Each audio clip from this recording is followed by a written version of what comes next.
Voilà, bonsoir à toutes et à tous. Ça fait plaisir de vous voir ce soir pour le début de cette nouvelle série de cours croissance.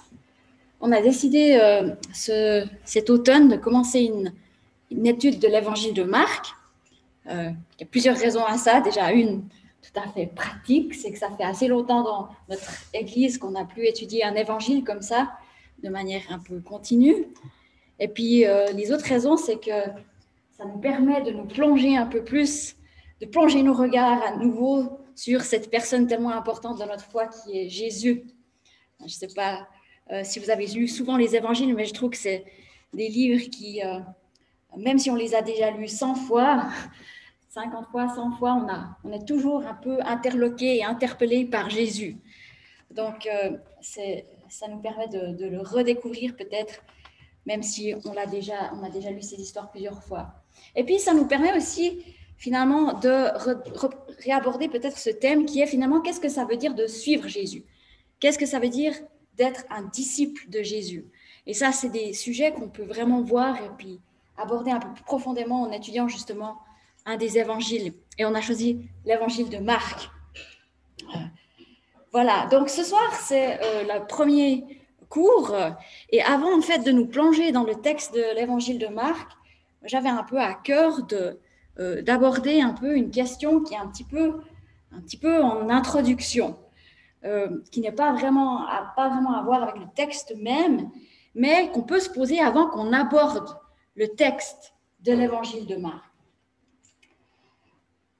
On imagine souvent que les affaires que d'avoir la foi, en fait, dans notre monde contemporain, que d'avoir la foi, finalement, ça veut dire croire en quelque chose qui n'a aucune base rationnelle. On fait souvent cette distinction entre « ouais, toi, tu as la foi, tu arrives à croire des trucs incroyables. Moi, je suis plutôt rationnel, j'arrive pas à croire ce genre de choses. » On fait souvent un peu cette dichotomie, on dit, entre les deux. Mais en fait, si on regarde l'histoire des premiers chrétiens, ce qu'on se rend compte, c'est que, en fait, avoir la foi, pour eux, c'était pas du tout quelque chose de totalement irrationnel. Ils avaient des très bonnes raisons pour leur foi. C'était pas un plongeon dans l'inconnu. Alors, bien sûr, il y avait un petit peu ce qu'on appelle un petit pas dans quelque chose d'incroyable, hein, mais il y avait aussi pas mal de raisons pour eux d'embrasser finalement cette foi et puis de croire à cet évangile, de croire à qui était Jésus. Et en fait, je pense que pour beaucoup de chrétiens aussi, de nos jours, c'est encore comme ça. On ne croit pas simplement en faisant un saut dans l'inconnu, on se dit « Ah ouais, je pourrais croire ci, je pourrais croire ça ». Je pense que pour beaucoup d'entre nous, on croit pour certaines raisons. Ça peut être des raisons un peu diverses, ça peut être peut-être parce qu'on a fait une expérience avec Dieu, on a prié, on a vu qu'il répondait, puis on s'est dit « Ah, ça marche, il y a quelque chose qui est là ». Peut-être qu'on a lu l'histoire de Jésus, qu'on s'est dit « Waouh, ce que ce type-là, il dit, c'est vrai, je crois que c'est la vérité ». Ou bien peut-être qu'on connaît quelqu'un dans notre entourage qui, avant, n'était pas croyant, qui est devenu croyant, puis qui a tellement changé qu'on s'est dit « Oh là là, il y a quelque chose qui se passe ici ». Donc je crois que pour beaucoup d'entre nous, il y a quand même des raisons pour lesquelles on croit. Et c'est pour ça que je voudrais aborder avec vous un peu la question de qu'est-ce que l'évangile de Marc et est-ce qu'on peut faire confiance à ce livre? Parce que c'était quelque chose de très important pour les premiers chrétiens et aussi pour nous finalement. Est-ce qu'on a raison de faire confiance à ce livre? Est-ce qu'il y a des bases un peu rationnelles qui peuvent nous encourager à finalement faire confiance à ce livre, qui est un livre quand même un peu étrange, hein? On va le voir dans ces prochaines semaines. Il raconte quand même certaines choses qui, pour nous, dans notre monde moderne, sont pas très, très courantes. Des miracles, des démons qui sont chassés. Mais finalement, qu'est-ce que c'est que l'évangile de Marc et est-ce qu'on peut faire confiance, j'ai mis à ce type de littérature, mais surtout, est-ce qu'on peut faire confiance à ce livre quand il nous parle de Jésus? Ou est-ce que c'est quelque chose qui a été écrit par une bande d'illuminés, comme ça? Et puis qu'on ferait mieux de se méfier avec toutes les fake news qu'il y a de nos jours. Est-ce qu'il y a eu un complot là derrière? Donc c'est un petit peu ça que je voulais aborder avec vous ce matin. Alors on pourra en parler pendant très très longtemps. Il y a des livres, beaucoup de livres qui ont été écrits sur ça. Je vais essayer de ne pas faire trop compliqué et puis de vous donner juste quelques petites indications comme ça. Puis ce que j'ai choisi en fait de faire, c'est de partager avec vous 5 éléments, tout d'abord, 5 éléments sur Jésus puis sur les évangiles qui finalement sont reconnus scientifiquement, plus ou moins par tous les scientifiques, tous les historiens, qu'ils soient chrétiens ou pas chrétiens, qu'ils soient juifs ou qu'ils soient athées. On va voir où est-ce que ça nous mène. Vous allez voir, c'est quand même assez intéressant. Et puis après, je veux juste parler un petit peu maintenant, qu'est-ce que c'est l'évangile de Marc? Qu'est-ce qu'il essaie de faire, cet auteur? Est-ce que c'est un livre, est-ce que c'est un livre de contes de fées ou bien c'est un livre d'histoire? Qu'est-ce que c'est finalement? Et ça va nous aider en fait à comprendre un petit peu pourquoi cet évangile il est écrit de cette façon-là. Et puis à la fin, je vous laisserai un petit peu de temps aussi pour des questions et puis on va pouvoir partager un petit peu, vous pourrez partager votre expérience les uns avec les autres aussi. Je pense que c'est des choses qui sont importantes pour nous aussi pour grandir dans la foi. Mais avant de commencer, je vais prier pour remettre ces instants. Oui, Seigneur, on te remercie parce que tu es un grand Dieu et tu es un Dieu qui t'est révélé. Tu es un Dieu qui est venu vers nous en Jésus. C'est ce que nous croyons. Et merci parce que tu nous as laissé des témoignages de toi, de qui tu es, de cette merveilleuse histoire de Jésus. Et je te prie que aujourd'hui et au travers des semaines qui viennent, des mois qui viennent, tu nous parles au travers de notre étude de l'évangile de Marc. Seigneur, viens nous rencontrer, viens nous parler, viens nous challenger comme toi seul sais le faire. Viens vraiment changer nos vies, Seigneur. Révèle-toi à nous, c'est notre désir. Seigneur, notre désir, c'est que ta volonté soit faite dans nos vies, dans notre communauté, dans cette ville, dans le monde. Ouais, merci, Seigneur, parce que tu as promis d'être au milieu de nous et nous croyons que tu es au milieu de nous ce soir aussi. Conduis nos conversations par ton Saint-Esprit. Amen. Voilà, donc, je vais commencer par vous parler de justement 5 éléments. Si j'arrive à faire avancer mon PowerPoint. Fantastique. 5 éléments qui sont reconnus quand même assez largement d'un point de vue scientifique sur Jésus et sur ces livres qu'on a qui sont les évangiles. Et mon premier point, il est très très simple. Jésus était un personnage historique. Vous allez me dire, ouais, bon, évidemment, Monique, si tu commences comme ça, c'est pas si évident que ça. J'ai rencontré des gens qui pensaient que Jésus, bon, c'était pas des Suisses, mais des gens qui pensaient que Jésus, c'était un peu comme un dieu de la mythologie grecque. Hein? Des fois, ou bien, il y a des gens qui imaginent des fois que Jésus, c'est un peu comme Robin des Bois, hein? Un personnage un peu mythique, comme ça, de l'imagination populaire. Ou alors, des fois, il y a des gens qui se disent, ouais, on n'est pas très sûr finalement si Jésus a existé. Un peu comme Guillaume Tell. Vous savez, Guillaume Tell. Il a peut-être existé, peut-être pas, il a un petit peu... Il pourrait avoir existé, mais on ne sait pas trop, on n'a pas tellement de sources. Ce n'est pas du tout comme ça avec Jésus, en fait. En fait, Jésus, si on veut prendre une comparaison, il faut prendre la comparaison de quelqu'un comme Jules César, ou bien le comparer à Gandhi ou Mahomet. C'est un personnage qui a vraiment existé, historiquement. À ma connaissance, il n'y a absolument aucun historien qui conteste ça.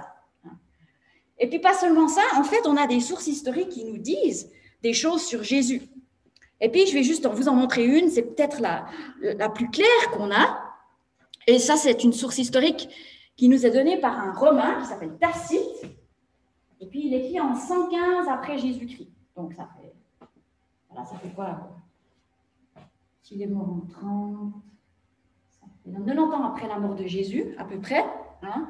C'est un Romain, il n'est pas du tout chrétien, hein, absolument pas. D'ailleurs, vous allez le voir, il n'aime pas les chrétiens. Et puis, lui, il écrit ça. Et puis, on a les historiens, tout le monde pense que Tacite, en général, il est très, très fiable. Hein, c'est un historien romain, voilà. Et puis, il écrit ça. Vous allez voir, ça, c'est ce qu'il raconte sur un incendie qui a eu lieu à Rome. Et puis, on pense que c'est Néron, l'empereur Néron, qui avait mis le feu à Rome. Seulement parce qu'on critiquait Néron, il a accusé les chrétiens d'avoir mis le feu à Rome. Donc, pour que les gens arrêtent de le critiquer lui, l'empereur a essayé de faire croire que c'était les chrétiens qui avaient mis le feu à Rome. Et puis, Tacite, il raconte cet événement, et puis il écrit quelque chose comme ça. Mais aucun moyen humain, ni largesse impériale, ni cérémonie expiatoire ne faisait taire le cri public qui accusait Néron d'avoir ordonné l'incendie. Pour apaiser ces rumeurs, il offrit d'autres coupables et fit souffrir les tortures les plus raffinées à une classe d'hommes détestés pour leurs abominations et que le vulgaire appelait chrétiens. Ce nom leur vient de Christ, qui, sous Tibère, fut livré au supplice par le procurateur Ponce Pilate. Réprimée un instant, cette exécrable superstition se débordait de nouveau, non seulement dans la Judée où elle avait sa source, mais dans Rome même, où tout ce que le monde enferme d'infamie et d'horreur afflue et trouve des partisans. On le voit, il n'aime pas les chrétiens, d'accord ? Je crois que c'est assez clair. Mais ce qui est intéressant, c'est que là, voilà, on a un historien qui n'est pas du tout chrétien, qui nous parle justement de faits historiques. Et puis, on peut voir plusieurs choses. On peut voir déjà que le nom de chrétien vient de Christ, que ce Christ, c'est quelqu'un qui a vécu sous l'empereur Tibère, donc ça nous donne des dates très précises, qu'il a été exécuté par Ponce Pilate, ça joue pas mal avec les évangiles, et puis aussi quelque chose d'intéressant, il nous a dit que pendant quelque temps, cette religion, qu'il appelle une superstition, elle a été réprimée, puis tout d'un coup, elle a recommencé à déborder de partout. Et puis qu'elle a tellement débordé qu'elle s'est répandue même jusqu'à Rome. Alors c'est très intéressant parce que c'est en fait exactement ce qu'on voit dans les évangiles, puis aussi dans le livre des Actes, n'est-ce pas? Ce qui se passe, c'est quand Jésus il est exécuté, on voit ses disciples qui sont apeurés dans la chambre haute. Et puis tout d'un coup, ils ont cette conviction que Jésus est ressuscité, puis ils commencent à prêcher partout. Et puis on voit le christianisme qui se répand selon le livre des Actes jusqu'à Rome.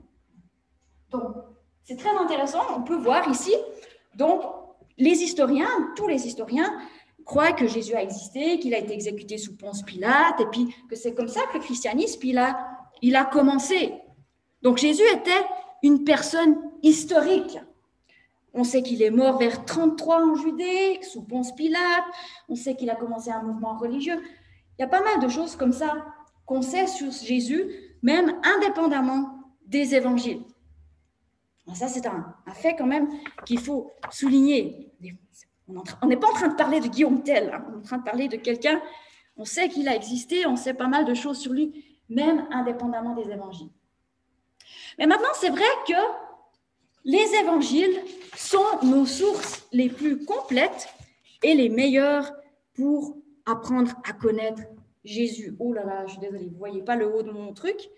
Les sources d'informations les plus anciennes et les meilleures dont nous disposons concernant la vie de Jésus, du point de vue scientifique, sont les 4 évangiles inclus dans le Nouveau Testament. Matthieu, Marc, Luc et Jean. Et ça, c'est quelque chose que tout le monde reconnaît dans le milieu scientifique, que ce soit des experts athées, juifs ou chrétiens. Finalement, ce n'est pas très surprenant que les gens qui ont le plus écrit sur Jésus, ce soient des chrétiens. En général, les gens qui écrivent des livres de cuisine, c'est des gens intéressés par la cuisine.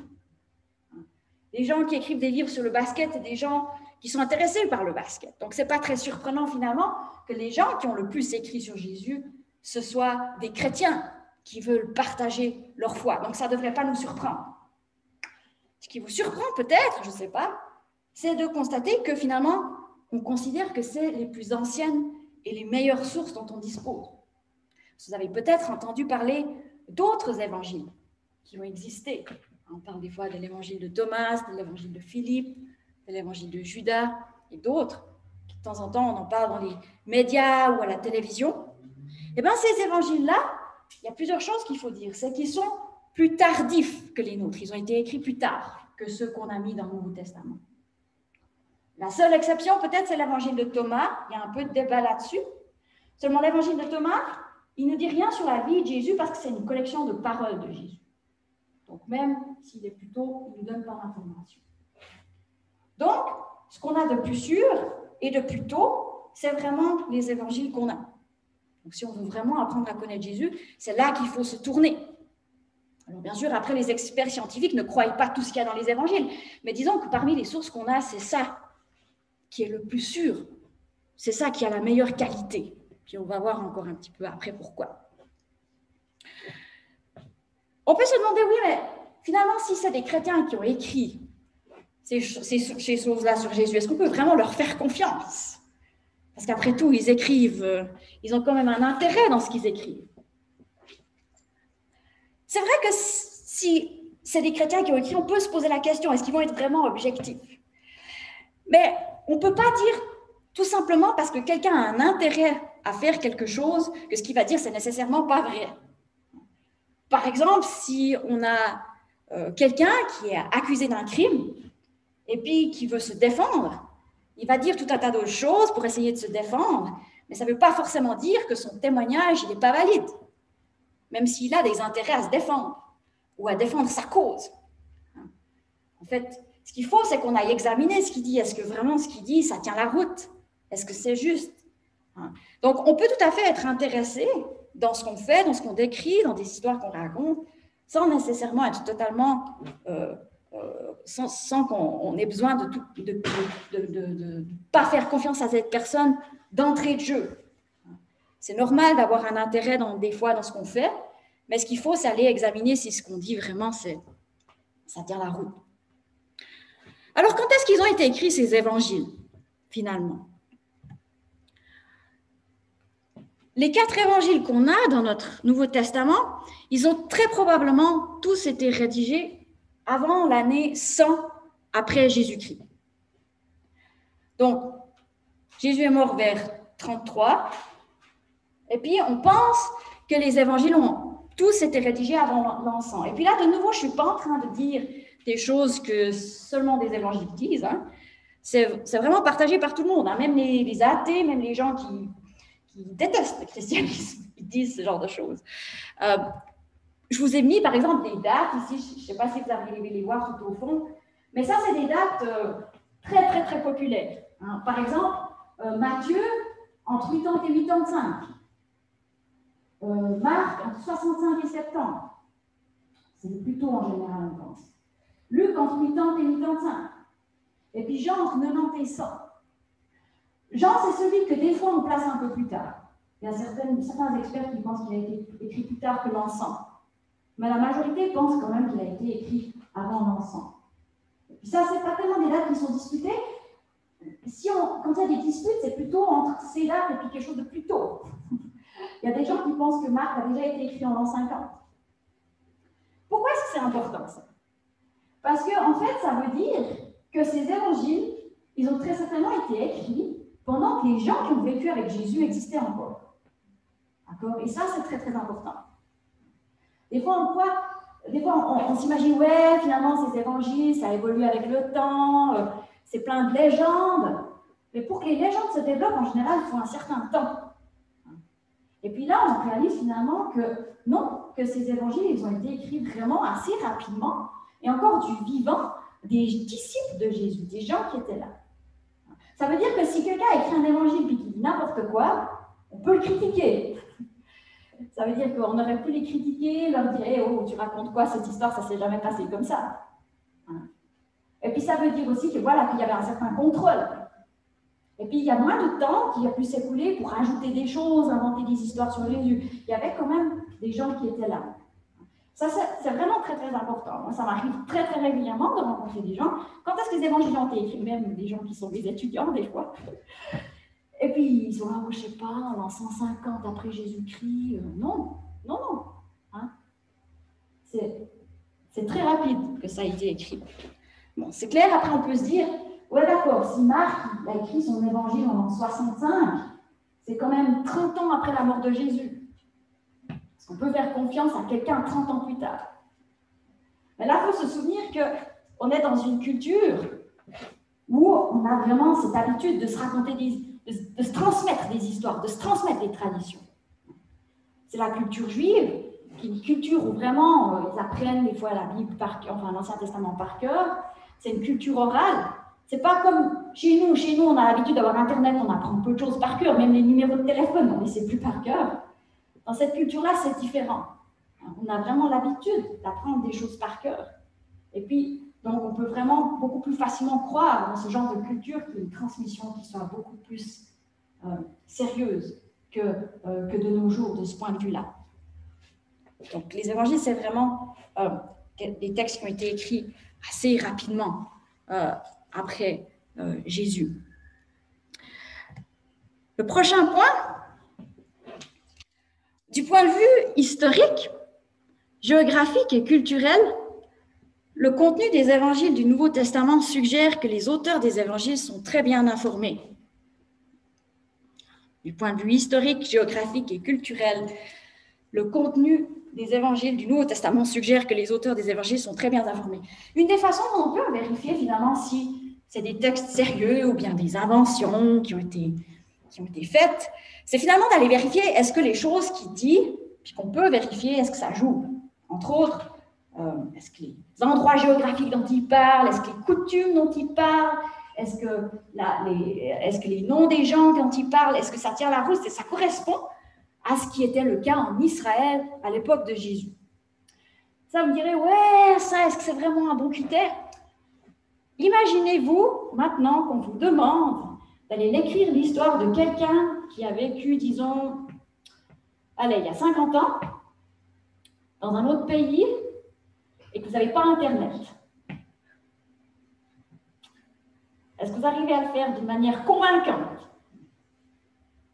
Alors moi, je ne sais pas vous, mais moi, j'ai des gens, je discutais avec quelqu'un il y a 2 semaines, avec un gros doigt, je lui parlais de Farvani, mais il n'avait aucune idée où c'était. Donc, imaginez, parler, créer une histoire de Jésus, inventer des endroits, des lieux, des personnes, si vous n'avez pas été sur place. On va voir, hein? On va voir. C'est ce que vous devez imaginer. Imaginez, vous n'avez pas Internet. Une des choses intéressantes qu'on peut voir, c'est en fait le nombre de références que les évangiles font aux indicateurs géographiques. Si vous lisez les évangiles, c'est plein de noms de villes, d'endroits, de villages, de choses comme ça. Hein. Il y en a beaucoup d'ailleurs. On les oublie régulièrement. Et entre les 4 évangiles, il y en a énormément. Entre les 4 évangiles, il mentionne 26 villes, 13 régions, 5 points d'eau et 6 autres endroits. Alors 26. Je m'excuse, certains des noms, j'ai laissé un petit peu sous la forme anglophone, hein, parce que je copiais un livre en anglais, là, je n'étais pas sûre comment ça se disait en français. Mais en gros, vous pouvez voir parmi les villes, bien sûr, on a les villes connues comme Jérusalem, Jéricho, Génézareth, Bethléem, okay, mais on a aussi plein de petits patelins. Pour vous, ce n'était pas des patelins, mais à l'époque, c'était vraiment des patelins. Genre Bethanie, Cana, Sichar. Ça, en fait, ce n'est pas du tout des endroits très connus en Israël. Et puis, ça aurait été vraiment assez difficile pour quelqu'un d'inventer ces endroits et de même savoir qu'ils existaient. On a beaucoup d'endroits comme ça. C'est intéressant de voir que les évangiles mentionnent beaucoup d'endroits et ils en mentionnent tout le temps. Ils mentionnent plein de fois Jérusalem, plein de fois. Ils mentionnent tous les voyages que Jésus fait. Les régions aussi, ils en mentionnent partout. Les points d'eau, il y a toutes sortes d'endroits spécifiques. Donc c'est vraiment une histoire très très spécifique, très très enracinée sur la géographie. Quand on lit, on sent ça. Et finalement, ça c'est vraiment quelque chose d'assez important. Parce qu'on peut voir que, finalement, d'une manière ou d'une autre, ils sont très très bien informés. Je vais prendre encore 2 exemples. Donc, avant mon exemple, on va d'abord regarder comment est-ce que ces auteurs ils auraient pu avoir cette information aussi précise sur cette géographie qu'on a finalement en Israël. Alors peut-être qu'ils ont été consulter une bibliothèque. Seulement pour avoir autant de lieux comme ça, puis pour être autant précis sur où les routes passent, où est-ce que ça va, ça aurait été un peu difficile avec une bibliothèque. On aurait eu besoin d'énormément de livres, et même certains livres, on n'est pas sûr que certains de ces endroits étaient mentionnés dans les livres accessibles à l'époque. L'autre probabilité, c'est que quelqu'un leur ait raconté cette histoire, que quelqu'un qui connaît bien l'endroit leur en parle. Mais alors, si c'est quelqu'un qui leur en a parlé, alors il a été très précis dans ce qu'il leur a dit. Il leur a vraiment dit, ouais, Jésus, il passe de ci, il va là, ici. Très, très précis. Ou la dernière possibilité, c'est finalement qu'eux, peut-être, ils étaient sur place et qu'ils connaissent ça. Si certains d'entre vous ont été en Israël, peut-être que maintenant, ces endroits sont associés à quelque chose pour vous. Donc, on doit se demander, OK, on parle de tout ça, comment est-ce qu'ils savent? Et ce qui est intéressant, c'est que même dans la façon dont ils parlent de ces lieux, on dirait vraiment qu'ils étaient sur place. ou qui connaissait quelqu'un qui connaît très très bien l'endroit. Je prends l'exemple du lac de Galilée. Le lac de Galilée est en fait appelé la mer de Galilée dans 3 des 4 évangiles. 3 évangiles sur 4 ne parlent pas du lac de Galilée, mais de la mer de Galilée. Attends, si vous êtes déjà allé en Israël, vous êtes peut-être rendu compte, mais la mer de Galilée, c'est un lac, d'accord? C'est pas très grand. Ça fait 21 km de long, sauf erreur. Nous, jamais on appellerait ça la mer. Nous, on appellerait ça un lac. D'accord? Seulement pour quelqu'un qui vient de Galilée, qui est un pêcheur de Galilée, qui n'a jamais quitté la Galilée, le lac de Galilée, c'est la mer, quoi. Et puis, en fait, dans ces 3 évangiles, souvent, ils parlent de la mer de Galilée ou bien ils disent simplement la mer, comme si on savait déjà de laquelle on parle. C'est très intéressant. On dirait que c'est des gens de l'endroit qui parlent de ce lac. Mais il y a un des évangiles qui ne le fait pas. Et cet évangile, c'est l'évangile de Luc. Et ce qui est intéressant, c'est qu'on pense que l'évangile de Luc, en fait, n'est pas de Galilée. Lui, il vient d'ailleurs. Lui, il vient d'Antioche. On pense d'Antioche. En tout cas, il ne vient pas d'Israël. Et puis, s'il vient d'Antioche, en tout cas, en dehors de la Galilée, Antioche, c'est pas très loin de la mer Méditerranée, en fait. Donc, Luc, lui, il connaissait la mer Méditerranée. Il connaissait la vraie mer. Il connaissait cette grande étendue d'eau. Il n'allait pas appeler un truc comme ça la mer de Galilée. C'est pas très logique pour lui. Donc c'est rigolo parce qu'on a les trois autres évangiles, Matthieu, Marc et puis Jean, qui sont généralement associés avec l'apôtre Matthieu, l'apôtre Jean, et puis Marc, qui est associé en général avec l'apôtre Pierre. Ils ont tous probablement des auteurs qui viennent de la région de Galilée, et puis ils parlent de la mer du lac de Galilée comme un Galiléen le ferait. Ils disent la mer de Galilée. Tandis que Luc, lui, qui vient d'ailleurs, puis qui connaît la mer Méditerranée, lui, il a fait attention, puis il dit le lac de Galilée, gardons les choses dans leurs proportions. C'est rigolo, c'est un petit détail. Donc, on voit qu'ils parlent de lieux géographiques, mais que la façon dont ils en parlent, ça montre presque la connaissance de gens qui ont vécu à cet endroit-là. Et c'est la même chose, en fait, aussi pour la façon dont ils parlent des différents trajets de Jésus. Par exemple, ils disent que Jésus monte à Jérusalem. Bon, c'est assez souvent qu'on monte vers la capitale, mais il dit aussi, par exemple, que voilà, qu'après on descend à Jéricho. Et effectivement, entre Jérusalem et Jéricho, il y a 1 kilomètre de descente, plus ou moins. Ou alors, il parle d'autres endroits, quand on va depuis Capernaum à Cana ou de Cana à Capernaum. On descend de Nazareth à Capernaum, on descend de Cana à Capernaum. Enfin, ils savent ce genre de choses, qui sont des choses qu'on, si on n'a pas été sur place, si on n'a pas des sources, on ne saurait pas. Si on n'a pas Internet, surtout. Même si on a Internet, je ne suis pas sûre qu'on y penserait. Donc, c'est rigolo. On voit vraiment qu'ils sont très, très bien renseignés sur la géographie de ces endroits, puis même sur la façon dont les gens du coin, ils appellent le lac ou ils appellent certaines choses. Et ça, d'ailleurs, c'est très intéressant si on compare avec les autres évangiles dont vous avez peut-être entendu parler. Par exemple, l'évangile de Thomas ou l'évangile de Philippe, l'évangile de Judas. C'est qu'en fait, eux, ils mentionnent très, très peu de localités, de géographie. Il n'y a pratiquement pas de géographie dedans. Dans l'évangile de Thomas, il mentionne juste la Judée, une fois. C'est le seul lieu géographique qu'il mentionne. Dans l'évangile de Judas, il ne mentionne aucune location, aucun endroit d'Israël. Puis dans l'évangile de Philippe, il mentionne Jérusalem, Nazareth et puis le Jourdain. Donc, seulement des choses très, très connues.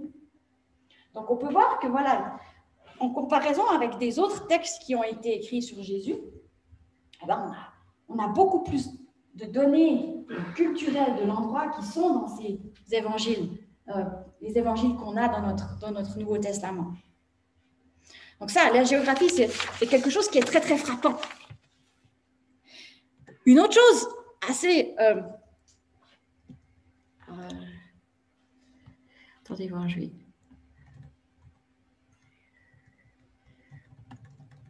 mettre ça. J'ai mon PowerPoint qui s'est mis dans le désordre. Voilà, une autre chose intéressante que je voulais vous montrer.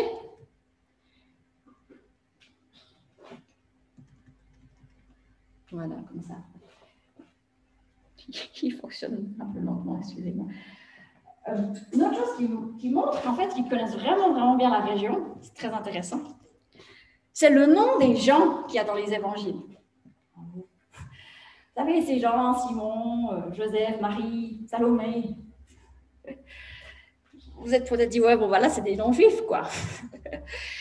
Oui, c'est des noms juifs, mais en fait, à l'époque de Jésus, les juifs ne portaient pas les mêmes noms dans les mêmes endroits de l'Empire romain.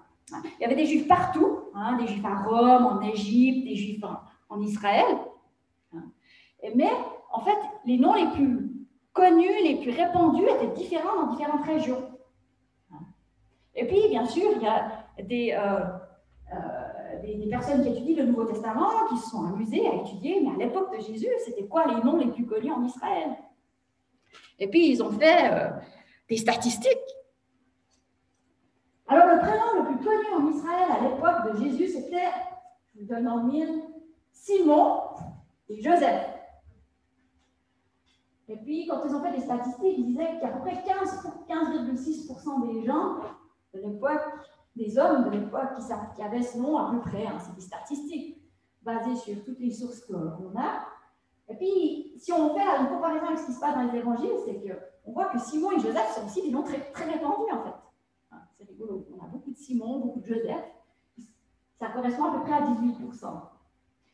Si on regarde les 9 prénoms les plus populaires en Israël à l'époque de Jésus, et puis les 9 prénoms les plus populaires dans les évangiles et les actes, on arrive à peu près à la même statistique, 41%, 40%.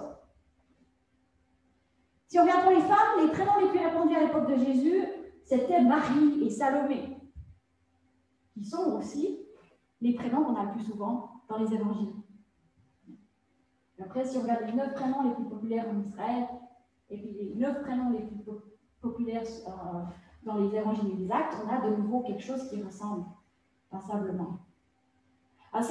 C'est juste un détail comme ça, mais il y a beaucoup d'autres choses qui nous montrent que finalement, ces 4 évangiles, les gens qui les ont écrits, vraiment, c'est des gens qui connaissent extrêmement bien le milieu, sans Internet, n'est-ce pas, qui savent le genre de prénoms qu'il y avait à l'époque, et puis qui savent le genre qui connaissent très bien la géographie, connaissent très bien les coutumes aussi, les coutumes juives, les termes financiers de l'époque. Et tout ça, ce n'est pas des choses qu'on peut facilement inventer si on n'a pas été sur place, si on ne connaît pas très bien la culture, et puis si on n'a pas vraiment une certaine connaissance. Donc, bien sûr, tout ça, ça nous montre, ça nous dit pas que ce que les évangélistes nous racontent comme histoire, c'est une histoire vraie, mais ça nous montre, en tout cas, ils sont vraiment très, très bien renseignés. Et puis, ça nous permet de comparer avec d'autres textes plus vieux, qui sont les autres évangiles, qui ne sont pas dans notre Nouveau Testament, qui racontent des histoires sur Jésus, mais là, il y a vraiment très, très peu de données historiques dedans. Donc, on ne peut pas vraiment vérifier. Et puis, d'ailleurs, donc c'est vraiment quelque chose qui est beaucoup plus difficile à évaluer. On peut se poser la question, je vais revenir un peu en arrière, vu que mon PowerPoint, il est... Là, c'est juste un peu... Je vais quand même prendre une histoire, puis vous montrer une petite coïncidence amusante. Bon, on voit que les évangélistes, ils connaissent très bien la culture, la région, la géographie, tout ça. Mais finalement, qu'en est-il des personnes dont ils nous parlent? Puis finalement, est-ce que les histoires dont ils nous parlent, c'est des histoires qui tiennent la route? Et puis là, je sors un petit peu de mon sujet, mais je voulais quand même vous parler d'une histoire. Ce qu'on sait, c'est que beaucoup des personnes dont il est parlé dans ces évangiles, dans les livres des actes, c'est vraiment des personnes historiques. On a des témoignages externes aux évangiles qui nous attestent que Jésus, Jean-Baptiste, son portrait dans les évangiles, il est attesté par des autres sources juives, Ponce Pilate aussi, Jacques, le frère de Jésus, celui qui a dirigé l'église de Jérusalem. On a aussi des choses qui nous parlent de lui. Donc, on sait que toutes ces personnes étaient tout à fait historiques, ont existé et correspondent bien au portrait qu'on a dans les évangiles. Maintenant, pour ce qui est des histoires, bien sûr, on ne peut pas vraiment prouver que les histoires sont arrivées, parce qu'on n'y était pas, il n'y a personne qui a filmé. Mais on peut voir des choses qui sont intéressantes aussi. Puis je voulais quand même vous partager quelque chose sur prendre un exemple. Si je prends l'exemple de l'histoire de la multiplication des pains, les 5 pains et 2 poissons, ça c'est une histoire qui est racontée par les 4 évangiles en fait. C'est le seul miracle, à part la résurrection, qui est raconté par les 4 évangiles. Matthieu 14, Marc 6, Luc 9, Jean 6. Ça, c'est un peu les références en gros si vous voulez regarder un peu. Et ce qu'on voit, c'est que si on commence à lire cette histoire dans l'évangile de Marc, l'histoire commence dans Marc 6, au verset 30. Marc 6, verset 30. Et Marc, par exemple, lui, il nous dit que au moment de cette histoire, il y avait beaucoup de monde. Ouais, vous voulez peut-être regarder, je vais chercher ma Bible.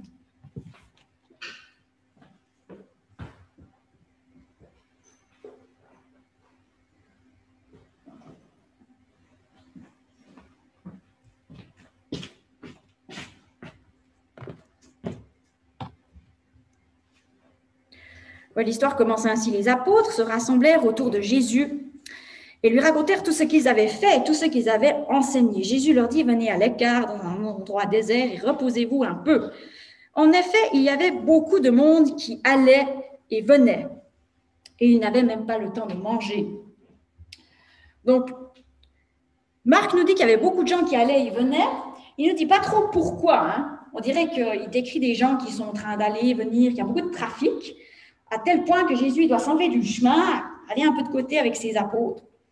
Puis Marc ne dit jamais vraiment, en fait, pourquoi ils doivent se mettre à l'écart, puis il y a autant de trafic. On peut se dire, voilà, c'est parce que Jésus est très connu. Mais en fait, si on lit les autres évangiles, ben, on en apprend un petit peu plus sur ce qui se passait vraiment à cette époque-là. Et puis, Jean nous dit, en fait, que cet événement de la multiplication des pains, c'est produit à l'approche de la fête de la Pâque. Et ça, en fait, ça nous aide à comprendre un petit peu pourquoi il y avait tellement de gens qui allaient et venaient. Parce qu'à l'approche de la fête de la Pâque, c'était le moment du pèlerinage. Donc, beaucoup de Juifs montaient à Jérusalem pour aller célébrer la Pâque. Et donc, c'est rigolo parce que Marc ne nous explique jamais ça, mais Jean, qui raconte le même événement, il nous donne un détail qui nous aide à comprendre ce qui se passe dans l'évangile de Marc. Donc, il nous dit que ça se passe à l'approche de la Pâque. Il leur dit, ah ouais, c'est pour ça qu'il y avait tellement de trafic, les gens allaient et venaient, et puis que c'était difficile pour Jésus de faire quoi que ce soit. Donc là, on a 2 évangiles différents qui racontent le même événement, puis ça colle assez bien. Et puis, il y a d'autres détails sur cette histoire qui sont intéressants. Dans Jean 6, bon, là, c'est plutôt si on se tourne vers Jean, il y a un moment donné, Jésus, il voit toutes ces foules, il a compassion. Jean 6, 5, Jésus leva les yeux et vit une grande foule venir vers lui. Il dit à Philippe, où achèterons-nous des pains pour que ces gens aient à manger? Est-ce que vous êtes déjà posé la question, mais pourquoi est-ce qu'il demande ça à Philippe? Puis pas à un autre, quoi. Moi, je pense que je ne me suis jamais posé la question, mais c'est vrai que si on y réfléchit, en fait, pourquoi est-ce qu'il pose cette question à Philippe, puis pas à un autre de ses disciples? Après tout, ils étaient tous là. Jean ne nous explique jamais, il ne nous dit jamais pourquoi est-ce que Jésus il pose cette question à Philippe. On se dit, voilà, quoi, ça arrive à Philippe. Ce qu'on sait d'après l'évangile de Jean, c'est que Philippe, comme André et Pierre, ils venaient de Bethsaïda. Bon, voilà, quoi. Mais si on lit cette histoire dans les autres évangiles, en fait, on comprend pourquoi Jésus a posé la question à Philippe. Parce que l'évangile de Luc nous dit quoi? L'évangile de Luc nous dit que cette multiplication des pains s'est passée dans la région de Bethsaïda. Et Philippe était de Bethsaïda. Donc ça nous aide à comprendre, en fait, pourquoi est-ce que Jésus pose la question où achèterons-nous des pains? Parce qu'en fait, Philippe, il est de la région. C'est lui qui connaît probablement où est-ce qu'on peut acheter du pain, Action, à bon marché pour tous ces gens. Alors c'est rigolo parce qu'en fait, Jean, il ne nous explique jamais pourquoi est-ce qu'il pose la question à Philippe, il n'explique pas. Mais si on lit les autres évangiles qui racontent le même événement, ils nous donnent ce détail, un peu sans faire exprès. Alors pourquoi est-ce que je montre cet exemple? C'est qu'on a des histoires différentes, des personnes qui racontent la même histoire, mais voilà, des personnes indépendantes qui racontent la même histoire. Et puis, en fait, ils nous donnent des détails qui vont très très bien entre eux. Donc ça prouve pas que cet événement il a eu lieu, mais ça prouve qu'on dirait vraiment qu'il parle d'un événement qui s'est passé, vu qu'il y a tellement de trucs qui collent comme ça bien entre eux. Donc ça, c'est juste un exemple, on appelle ça des coïncidences intéressantes. Ça prouve pas que ce que ça raconte, c'est arrivé, mais on voit que ça joue vraiment bien. Un, il nous dit qu'il y avait beaucoup de monde, puis l'autre, il nous dit, ah, c'est parce que c'était la Pâque. Et il demande à Philippe, pourquoi Philippe? Parce qu'il est de la région. D'ailleurs, si vous continuez à lire l'histoire, Philippe, il répond à Jésus, à sa question, il dit, ouais, même si on avait je ne sais pas combien d'argent, jamais on arriverait à payer tout ça pour tout le monde. Et puis après, c'est qui c'est qui s'en mêle? C'est André, l'autre qui est de la région. Donc on voit vraiment qu'il y a quelque chose qui se passe. Si Jésus pose la question à ces gens-là, parce qu'ils sont là, il leur dit, c'est comme un peu chez nous, quand on visite quelqu'un, puis on dit, ouais, toi, t'es de la région, où est-ce qu'on peut manger, bon marché, où est-ce qu'on peut trouver des bonnes actions. Donc ça, c'est une coïncidence intéressante. Il y a encore une chose que je voulais dire sur ce récit, parce que c'est assez rigolo, puis surtout si on va parler de l'évangile de Marc. Vous allez le voir, l'évangile de Marc, c'est un évangile très particulier, et puis il y a une chose, il aime beaucoup les détails très vivides, parlants. Et puis dans cette histoire de la multiplication des pains, il nous donne un détail très rigolo sur lequel vous n'êtes probablement jamais arrêté, mais c'est vraiment dommage qu'on ne le voit pas. Tout en haut, il nous dit dans Marc 6, 39, « Alors il leur ordonna de les faire tous asseoir par groupe sur l'herbe verte. » Marc nous dit qu'ils se sont assis sur l'herbe verte. C'est un détail. Il ne dit pas, il ne leur a pas juste dit de s'asseoir. Il dit, ils se sont assis sur l'herbe verte. Dans le grec, il y a vraiment ce mot verte dedans. Les autres évangélistes, ils ne nous disent rien, sauf Jean, qui lui aussi précise. Il dit, Jésus dit, faites asseoir ces gens, il y avait beaucoup d'herbe à cet endroit. Puis là, on se dit, ouais, mais bon, pourquoi c'est si important qu'il y ait d'herbe verte? Apparemment, ça a marqué Jean et la personne Marc, ou la personne qui raconte cette histoire à Marc, il y avait de l'herbe et que c'était de l'herbe verte. Pourquoi? Eh bien, si on étudie un peu les précipitations dans la région à l'époque, on sait que cette histoire se passe à l'approche de Pâques, ce qui veut dire que ça doit se passer vers fin mars, début avril, selon ce qu'on sait. Et si on regarde les précipitations de cet endroit à l'époque, on voit que fin mars, début avril, en fait, on est à la fin de la saison des pluies, vers la fin de la saison des pluies. Il vient d'y avoir en fait 5 mois de pluie avant. Donc effectivement, à cette époque-là, c'est le moment où l'herbe est vraiment verte. Après, c'est clair, on a des mois qui sont extrêmement secs, où probablement l'herbe n'aurait pas été comme ça verte. Mais on peut comprendre un peu pourquoi est-ce que cette herbe verte, c'est quelque chose d'un peu particulier, et puis pourquoi il y avait beaucoup d'herbe à cette époque-là. Donc là aussi, c'est un petit détail, là, ça ne va pas prouver que l'histoire est vraie, mais il y a pas mal de petits détails comme ça dans les évangiles qui sont assez remarquables quand on le lit attentivement et qu'on va se poser la question, ouais, pourquoi est-ce que dit ça, à quoi ça correspond? Et bien, on peut voir des petites explications comme ça. Donc voilà, donc pour Marc, lui, en tout cas la personne qui lui raconte cette histoire, si vraiment c'est Simon-Pierre, et il y a bien des chances que ce soit lui qui lui ait raconté cette histoire, ça l'a marqué. Il s'est dit, l'herbe était verte, on s'est assis sur cette herbe. Voilà. Donc, pour revenir le dernier point dont j'ai parlé, c'était vraiment que les évangélistes, ceux qui ont écrit ces évangiles, ils connaissent vraiment très très bien la région, ils sont très bien renseignés, et puis il y a des détails vraiment dans leurs histoires qui montrent qu'il y a des vrais événements qui se sont passés, et puis que les détails sont assez justes. Le cinquième point dont je voulais vous parler brièvement, qui est vraiment reconnu aussi par tout le monde scientifiquement, c'est que le texte des évangiles qui est contenu dans nos Bibles aujourd'hui, il est à un très haut degré de certitude, le même que celui qui était écrit à l'origine.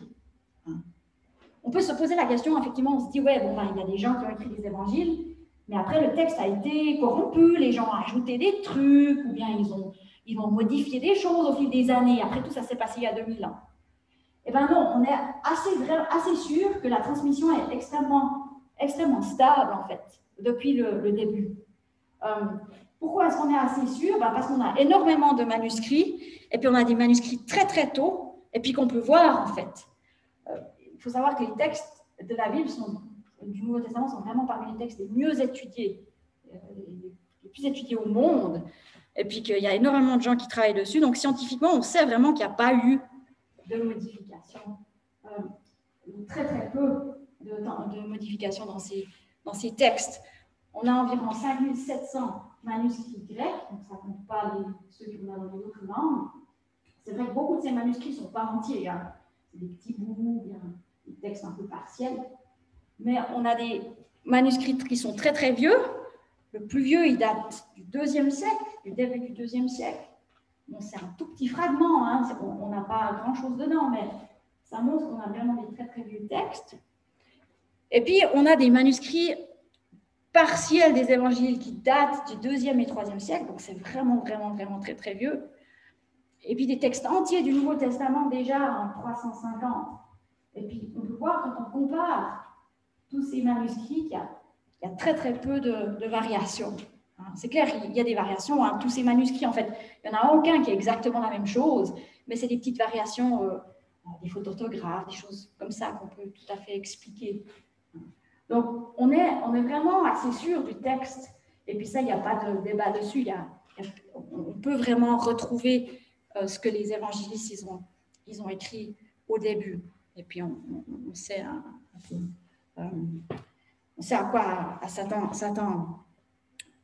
Dans nos Bibles, il y a des endroits, des fois, dans le Nouveau Testament, puis on va peut-être en reparler avec l'évangile de Marc, il y a des endroits où on n'est pas sûr que, des fois vous avez des petits guillemets sur certaines parties de texte qui disent qu'on n'est pas très sûr qu'il y avait ça dans le manuscrit original, mais quand ça arrive, c'est indiqué dans vos Bibles, donc c'est vraiment dit très clairement, et puis ça arrive seulement 2 fois dans le Nouveau Testament où c'est vraiment pour des textes un peu plus longs. Autrement, il n'y a vraiment pas de souci de ce côté-là. Voilà, donc ça c'est les 5 points que je voulais vous présenter. Vous présenter aussi un petit peu finalement, mais quelles sont les choses sur lesquelles il n'y a pas de débat. Puis on voit finalement qu'il y a quand même pas mal de choses sur lesquelles, qui sont intéressantes pour nous, sur lesquelles il y a vraiment très très peu de débat concernant la qualité du texte des évangiles, concernant ce dont ils nous parlent culturellement, historiquement, géographiquement, et puis concernant leur datation, leur valeur historique. La prochaine question que je voulais juste encore évoquer brièvement, mais finalement, qu'est-ce que c'est comme livre, ces évangiles? Est-ce qu'il faut lire ça comme un livre d'histoire ou bien comme quelque chose d'autre, comme un conte de fées dans un décor historique, comme une histoire mythologique qui nous édifie? Puis là, on peut regarder finalement le prologue de l'évangile de Luc. Si on regarde tout le début, Luc, tout début de son évangile, en fait, il nous explique ce qu'il fait. Il nous explique. Et puis, si on lit Luc 1, versets 1 à 4, il écrit, donc ça c'est Luc qui commence comme ça son évangile. Plusieurs ont entrepris de composer un récit des événements qui se sont accomplis parmi nous, d'après ce que nous ont transmis ceux qui ont été des témoins oculaires dès le commencement et qui sont devenus des serviteurs de la parole. Il m'a donc paru bon à moi aussi qui me suis soigneusement informé sur toutes ces choses dès l'origine, de te les exposer par écrit d'une manière suivie, excellent Théophile, afin que tu reconnaisses la certitude des enseignements que tu as reçus. Voilà donc ce que Luc nous explique. Il nous explique plusieurs choses. Déjà, il explique qu'il y a des personnes qui ont écrit cette histoire que lui va raconter avant lui. C'est intéressant. Et puis après, il nous écrit qu'il va écrire concernant des événements qui se sont accomplis parmi eux. Donc, il va vraiment raconter des choses qui se sont accomplies. Il veut vraiment transmettre des faits historiques. Et il dit qu'il y a eu des témoins oculaires. Et ce qu'il dit aussi, c'est qu'il s'est soigneusement renseigné. Tout ça, ça ressemble quand même à quelqu'un qui veut écrire un récit historique assez précis, de quelqu'un qui fait très attention à ce qu'il va faire. Et c'est vrai que probablement un des genres desquels les livres des évangiles sont les plus proches, c'est les livres d'histoire. Ça ressemble passablement à des récits d'histoire. En tout cas, c'est un peu cette attention qu'on voit chez Luc. En fait, la plupart des experts maintenant trouvent que ce à quoi les évangiles ressemblent le plus dans le monde ancien, c'est des anciennes biographies. Dans le monde ancien, on écrivait des fois les biographies, par exemple, des empereurs ou des philosophes connus. Et puis, c'est vrai que les évangiles, ils nous racontent l'histoire de Jésus. C'est surtout de ça qu'ils parlent, effectivement. Donc, ils disent, en fait, ça ressemble pas mal à ce genre de biographies de l'ancien temps. Et c'est intéressant de penser à cette comparaison parce que moi, ça m'arrive des fois quand je discute des évangiles avec les gens. D'un coup, ils me demandent, ouais, mais bon, ces évangiles, tu dis que c'est un livre d'histoire, mais enfin, que ça raconte de l'histoire, mais finalement, pourquoi ils ne nous racontent pas plus de détails sur la vie de Jésus dans son enfance, ce qu'il a fait en grandissant C'est vrai qu'on a peu de détails sur beaucoup de choses. Jésus, on ne sait pas tellement ce qui se passe avant 30 ans, quoi, avant qu'il commence son ministère. Et on peut se dire, ouais, est-ce que c'est vraiment une biographie, c'est vraiment un livre d'histoire digne de ce nom s'il ne nous raconte pas ça? On a la naissance de Jésus dans 2 des évangiles, mais finalement, Marc, que dalle avant que Jésus commence son ministère. On ne sait rien de Jésus avant, à part sa généalogie, bien sûr, tout ça. Mais en fait, finalement, si on regarde comment étaient les anciennes biographies, on réalise qu'eux, ils faisaient un peu la même chose. Parce que ce qui était important concernant la vie de l'empereur ou bien la vie de ses philosophes, finalement, c'était surtout leur vie publique.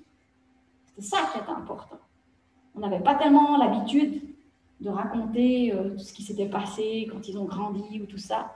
On racontait leur naissance, si leur naissance était particulière, s'il y avait eu des signes dans le ciel qui annoncent la naissance d'un grand empereur ou bien des choses comme ça. Mais on ne racontait pas nécessairement toute l'enfance de l'empereur, ou bien, sauf si c'était quelque chose qui révélait son caractère. Et c'est exactement ce qu'on voit avec Jésus, finalement. De nos jours, si on lit, par exemple, la biographie de Michelle Obama, ou bien des personnes connues, ça fait longtemps que je n'ai plus lu une biographie, mais en général, ces personnes racontent leurs enfances, elles racontent un petit peu tout ce qu'elles ont vécu. Mais dans l'ancien temps, on n'écrivait pas comme ça, on écrivait seulement les choses qui sont importantes pour nous aider à comprendre finalement quelle va être sa vie publique, puis ce qu'il va faire qui est important pour nous maintenant, aujourd'hui. Et puis c'est pour ça, en fait, qu'on peut aussi un peu comprendre pourquoi est-ce que les évangiles, ils choisissent finalement de raconter les événements qu'ils choisissent de raconter, puis pourquoi ils ne racontent pas ces choses qui nous intéressent énormément, de savoir ce que Jésus a fait à 7 ans, s'il se bagarrait avec ses frères et sœurs, ce genre de choses. Ce n'est pas ce qui est intéressant pour les évangiles à l'époque, on n'écrivait pas des biographies comme ça.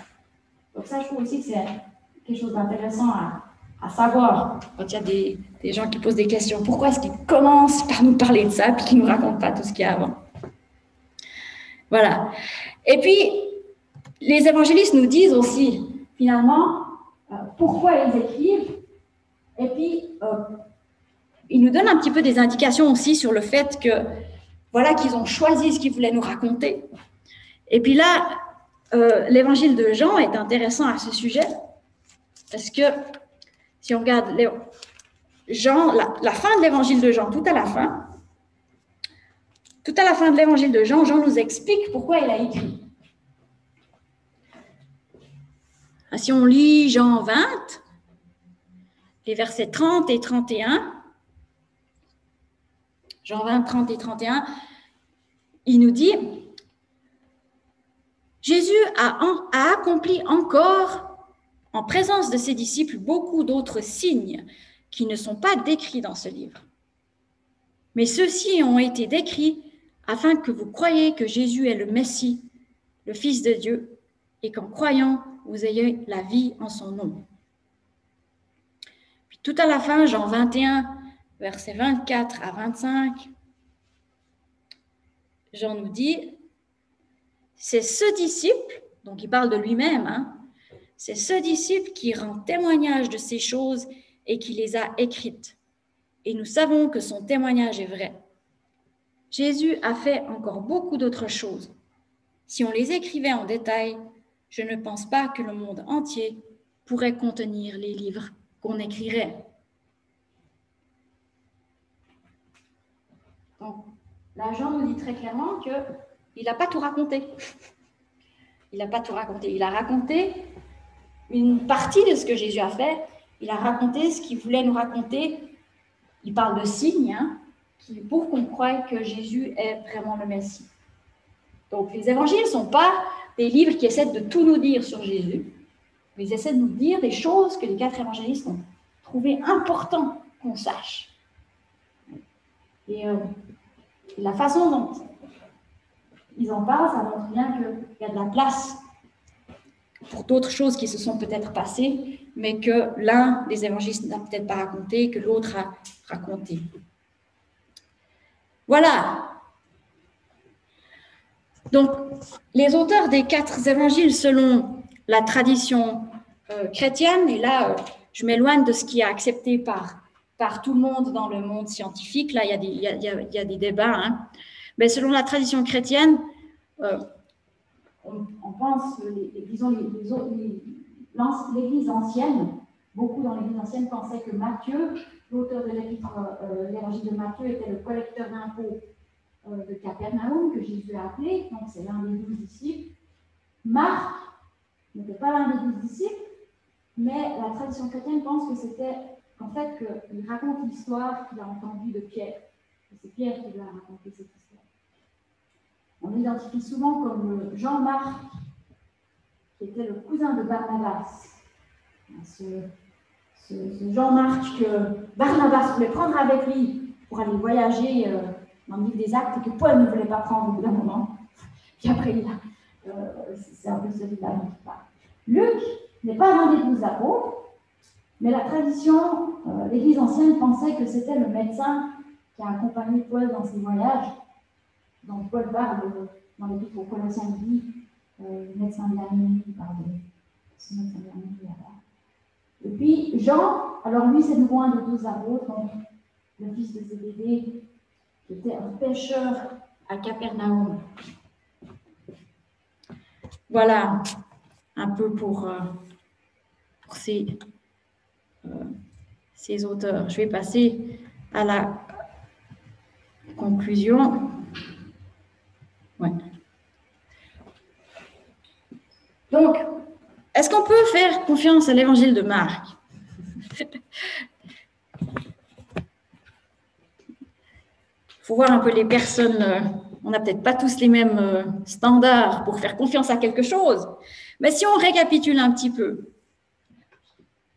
on sait que Marc a écrit son évangile du vivant de certains qui ont connu Jésus.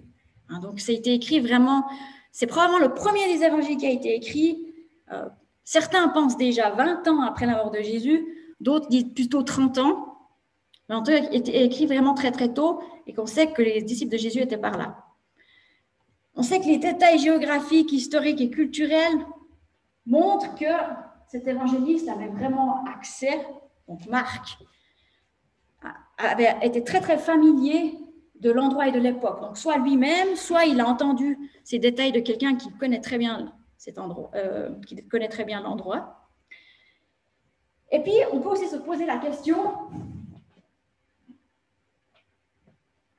si celui qui a écrit l'évangile de Marc, il a inventé son histoire, pourquoi est-ce qu'il inventerait une histoire pareille?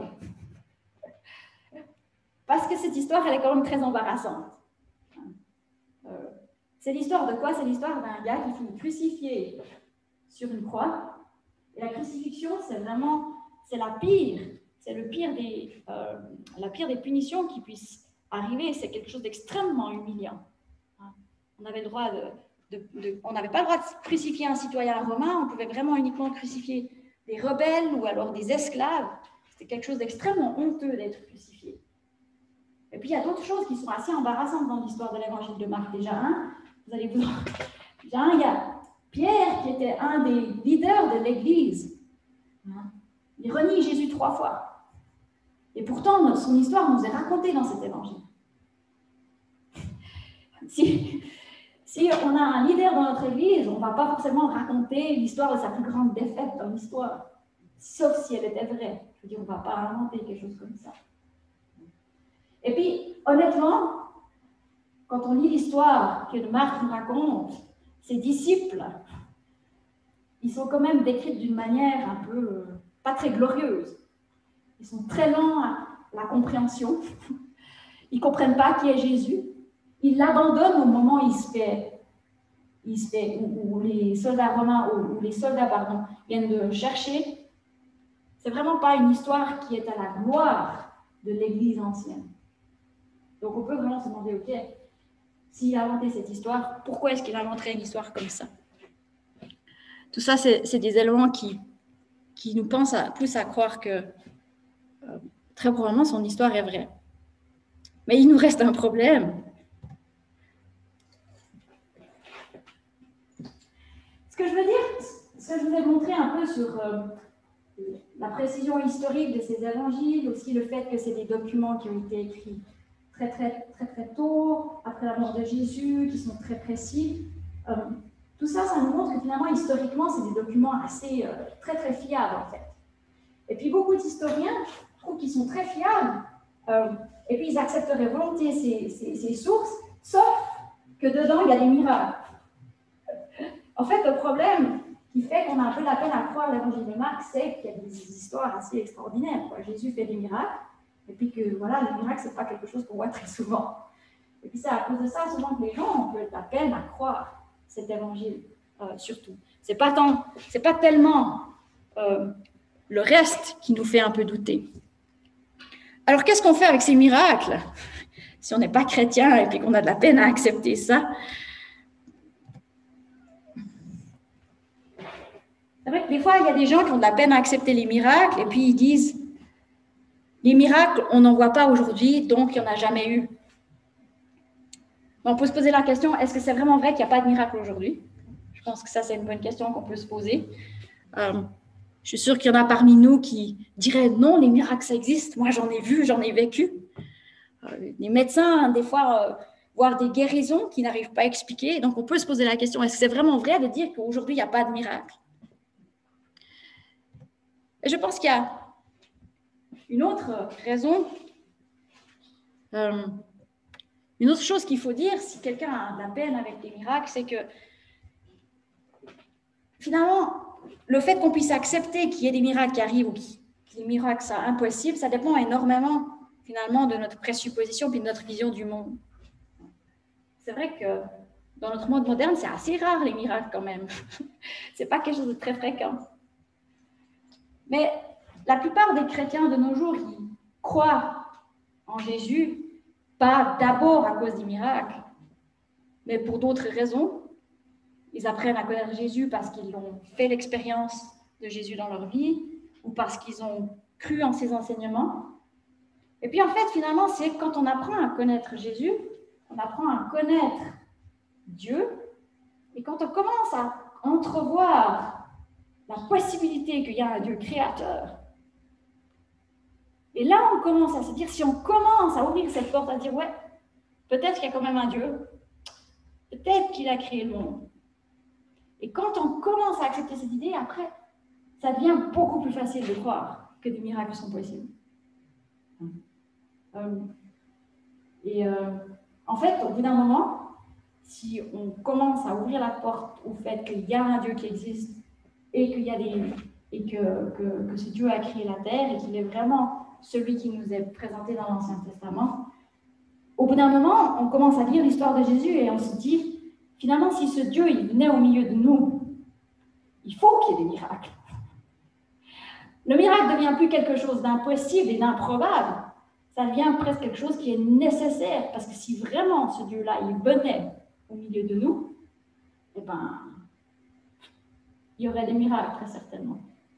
Donc, ce que je voulais dire, c'est que moi, j'ai une amie qui avait beaucoup de peine à lire les évangiles à cause de ces miracles. Elle n'arrive vraiment pas, quoi. Je dis, écoute, Monique, moi, j'aime bien la Bible, hein. Je lisais des parties de la Bible, des épîtres de Paul, pas de problème. Les évangiles, écoute, vraiment, là, j'arrive pas, quoi. Un miracle par-ci, un miracle par-là. Vraiment beaucoup de peine. Et puis, finalement, ma recommandation, enfin, j'ai essayé de lui expliquer un petit peu ce que je viens d'expliquer là.